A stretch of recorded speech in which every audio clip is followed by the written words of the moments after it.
A gente sempre ouve falar que a tecnologia na saúde veio para revolucionar o cuidado, né? Mas e quando uma ferramenta nova que foi criada para ajudar, parece que na verdade cria mais trabalho do que resolve? Pois é. Hoje vamos dar uma olhada de perto no caso do prontuário eletrônico do cidadão e descobrir o que os profissionais de enfermagem que estão lá na linha de frente realmente pensam sobre ele. Essa pergunta aqui é o nosso ponto de partida. É uma questão que muita gente já deve ter se feito. Vamos ver como a grande promessa de inovação acabou trombando com a realidade do dia a dia nos postos de saúde do Brasil. Bom, toda grande inovação em tecnologia sempre começa com uma promessa, certo? E na área da saúde, essa promessa é quase sempre a mesma: criar um futuro mais eficiente, mais conectado e, claro, com uma qualidade de atendimento muito melhor. Exatamente essa é a ideia universal: ter softwares que deixam tudo mais fácil, mais rápido, mais preciso, liberando os profissionais para focarem no que realmente importa, que é o cuidado com as pessoas. Uma maravilha no papel. E essa promessa foi colocada à prova, na prática, lá na linha de frente do atendimento no Brasil, com a chegada de um novo software específico para os profissionais de enfermagem. Então, esse aqui é o protagonista da nossa análise, o PEC. A ideia era que ele fosse a grande solução, um lugar só para registrar todas as informações de saúde, aposentando de vez aquelas pilhas e pilhas de papel por um sistema todo integrado. E olha, as funções do PEC eram super importantes, principalmente nas salas de vacinação. A ferramenta foi pensada para ser o cérebro da gestão de imunização, sabe? Controlando o histórico, organizando o fluxo de trabalho e otimizando o processo todo. Certo, mas como é que os pesquisadores foram avaliar se essa promessa toda estava sendo cumprida na vida real?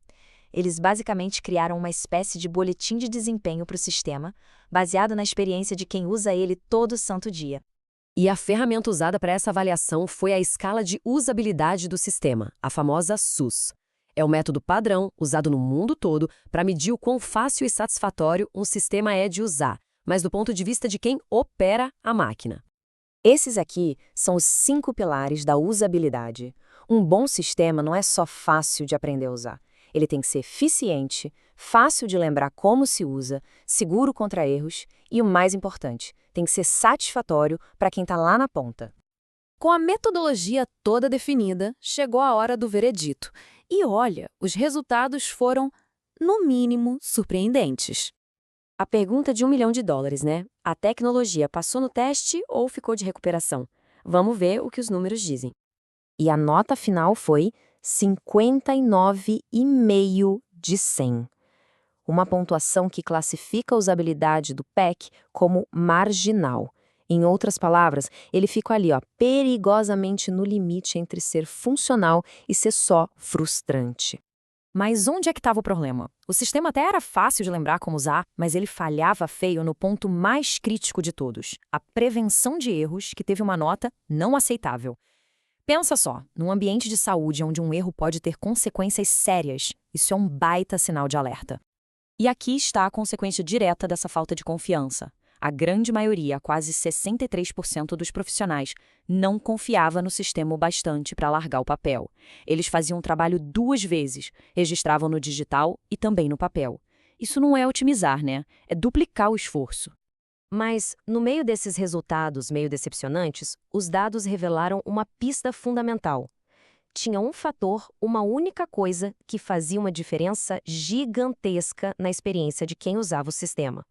O ponto-chave que a análise estatística mostrou foi esse aqui: capacitação.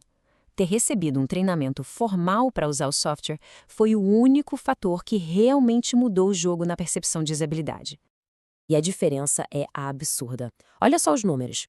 Entre os profissionais sem treinamento, 0, ninguém, classificou o sistema como aceitável. Já no grupo dos que foram treinados, quase 1/3 achou que sim. O treinamento não resolveu tudo, claro, mas diminuiu drasticamente as avaliações ruins e foi o único caminho para se ter uma percepção positiva. E isso tudo leva a gente para a grande lição dessa investigação. Uma lição que vai muito além desse software específico e que serve para quase toda a implementação de tecnologia que a gente vê por aí. A conclusão é bem clara. A gente pode ter o software mais avançado do mundo, mas se ele não se encaixa na realidade do trabalho, e principalmente se as pessoas não são capacitadas para usar, o potencial dele nunca vai ser alcançado. O fator humano é tão importante quanto o fator técnico. E para fechar, fica essa reflexão. No nosso dia a dia, quando uma ferramenta digital falha, será que a culpa é sempre da tecnologia, que é ruim? Ou será que o problema é a falta de preparo e suporte para usar essa tecnologia? É uma pergunta que muda a nossa perspectiva sobre onde pode estar a real fonte dos problemas, não acha?